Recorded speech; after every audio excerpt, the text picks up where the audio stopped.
Hello my friends, I'm glad to be back. Today's introduction to the video will be very short because I would prefer to just run through the information that I got for you. I guess one can say that the gloves are off where Harry and Meghan are concerned. No more sweet talk and hoping to find redemption for them. For me, it has become a matter of fighting for our culture and fighting for fairness. The British royal family is part of British culture, and although I am a South African citizen, they are also part of my culture, history, and background, as my great-grandfather was a Scotsman in service of the Crown when he came to this country. When it comes to fairness, I do not even think I need to explain myself any further. But suffice it to say, if Diana, the mother of a future king, could be stripped of her HRH, so should Harry and Meghan. And let's leave it at that, as I tend to get rather hot under the collar when discussing the matter. Yes, I saw the articles about Harry and Meghan now wanting to establish their own awards in the United States. And I do not think it's even worth talking about, as it's just utterly delusional. And the mere fact that they are even considering it just points to their overinflated egos and false sense of self-importance. I agree with Piers Morgan.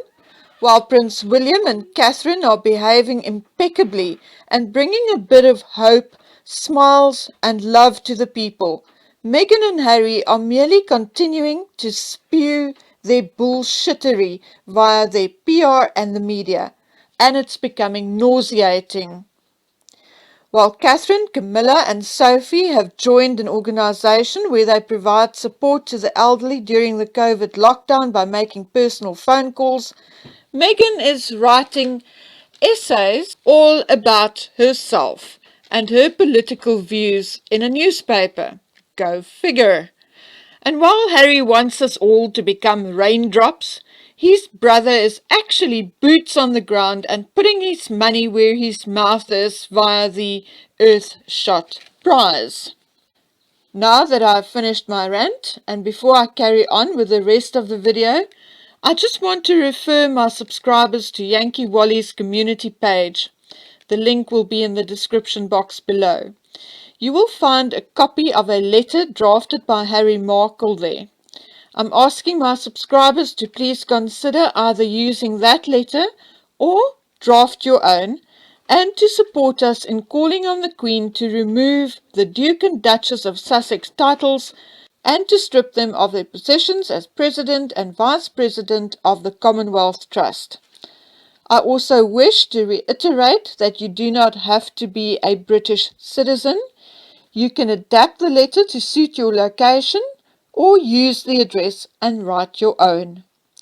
As we are approaching 2021 and Harry and Meghan's review in March, it is important that the Queen and the rest of the royal family be made aware of our feelings and of the true damage Harry and Meghan had done to the royal family's image and respect we had for them over the years. Okay, so let us get into today's discussion. I had a number of comments with regards to Harry's diplomatic visa. One subscriber asked whether Harry, being on a diplomatic visa, is actually allowed to involve himself in United States politics. And the answer is no. And I'm reading you the following. Diplomats are privileged, and the Vienna Convention on Diplomatic Relations exempts them from legal action, taxation, and a host of other things in the host country, but restricts them unequivocally by the provisions of Article 41, Paragraph 1, from interfering in the internal affairs of the host country. The Vienna Convention made it quite clear that although diplomats are considered not susceptible to lawsuits or prosecution under the host country's laws, they may and can be expelled. So, for those of my American subscribers who are as fed up with Harry and Meghan's entitled behavior and barrage of daily fluff articles, here is what you can do. Write or email your government or your local senators and request that Prince Harry of the United Kingdom be expelled and repatriated back to the United Kingdom. Okay, so there is what you can do. So let us talk about something else. Meghan Markle may think that she can have the internet scrubbed, change birth certificates and do all kinds of things to wipe out her past. But there are certain things which will always slip through. Before I carry on, I just want to thank the person who helped me unearth certain documents.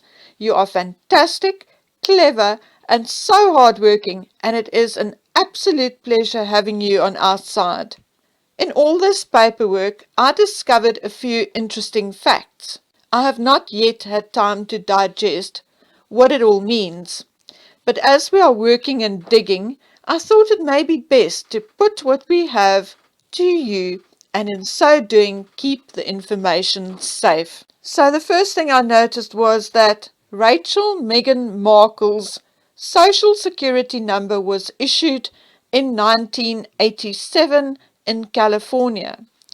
Why was it only applied for in 1987 for the first time? Did her father apply for it when he got custody of her? Then the second thing I noticed was that she had used two names, Rachel Meghan Markle and Meghan M. Markle. As this alias was traced to Meghan, the questions are why and when did she use an alias and what did the M stand for? And then it gets even more interesting. There are a number, or shall I say, many phone numbers listed, most of which had since been disconnected. And no, I am not going to phone Meghan Markle, and I'm not going to publish any of these numbers. My name is Bookworm too, and I'm not nearly as nasty as Miss Meghan Tungsten Markle Malarkey. Then it came to previous listed residential or postal addresses. The earlier ones were a mixture of her father and mother's homes, and there are no dates attached. And then I found another interesting fact. An address listed for Rachel Meghan Markle. Now I'm wondering why Rachel Meghan Markle listed her residential address between 1998 and 2003 as 1767 Vista Del Mar, Los Angeles. And why am I wondering that? Well, I looked into the known associates at the same address, and I spent a whole darn day wondering what their connection to Meghan could be. I searched and could not find anything in particular. But then I discovered that I could access information on previous tenants. Now let me quickly tell you, this building is described as a redeveloped triplex in a historical street with two-bedroom, two-bathroom units and one detached studio apartment. Okay, so I accessed the previous tenant's information and found that Samantha Rasmussen, aka Samantha Grant, aka Samantha Markle, aka Yvonne Marie Markle, was a tenant in or around 2003. So why did Meghan use her half-sister's address? Why not use her father or her mother's address as home or residential address? And while we are asking questions, why did Yvonne Marie Markle turn into Samantha Grant Rasmussen Markle? Why did she change her first name? It's just a question, I'm not being malicious about it. Anyway, now just a quick mention. I did find an article for Meghan in Evanston, Illinois in 2002, thus the time she returned to Northwestern to complete her degree. Anyway, back to Meghan and Samantha. I actually screenshot an article in which Meghan stated that they had only bumped into each other twice, and this is a direct quote, that they only bumped into each other twice since they were children. So why, Meghan, did you use your sister's address between 1998 and 2003? Just an interesting question. In 2008 to 2009, Meghan rented a property at Cloverdale Avenue, Los Angeles herself, her name being on the actual rental agreement. However, let's move closer to where we are now. Since March 2013, Meghan used an address in or at Wilshire Boulevard, Beverly Hills, as her own for mail, etc., on an on and off basis. As we know, she lived in Canada for a while, so I would guess that is why she refrained from using it a few times.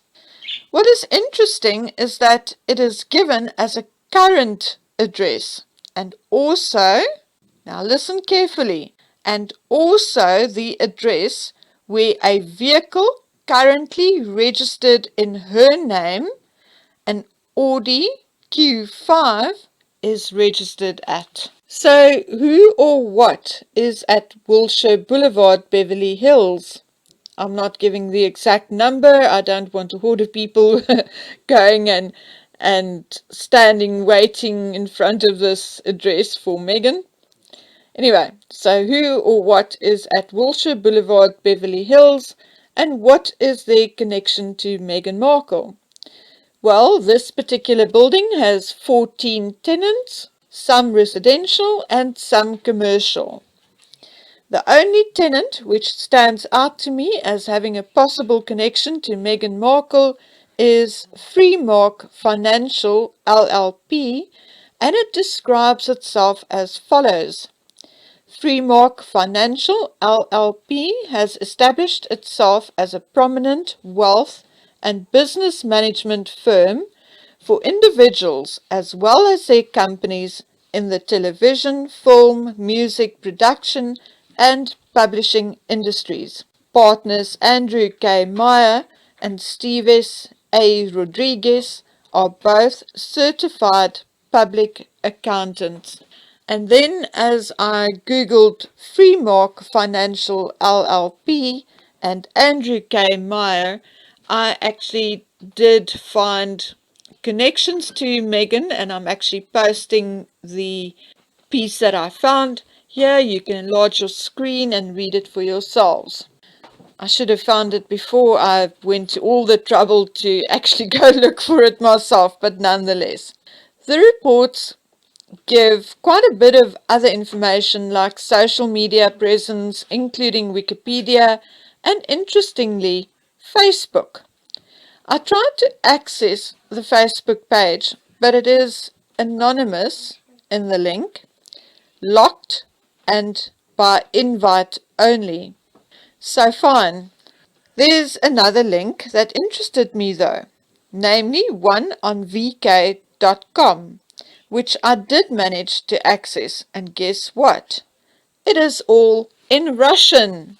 Since when are the Russians so interested in the British monarchy or the British royal family that they open fan pages for them?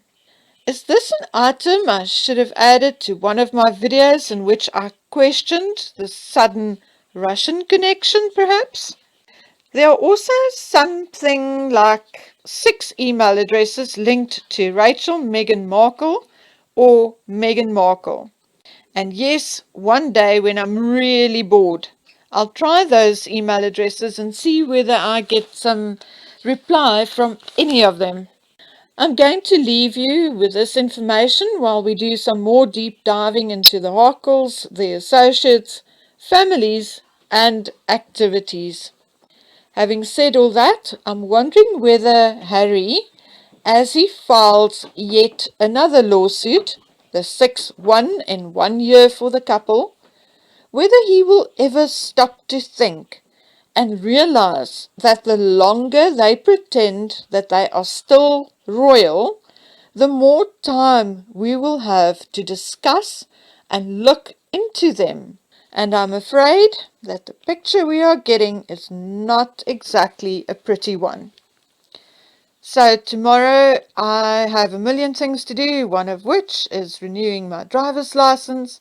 But from there we'll continue seeking the truth and fighting for the preservation of our culture. So take care of yourselves. I'll see you on the next video in a few days' time. Bye!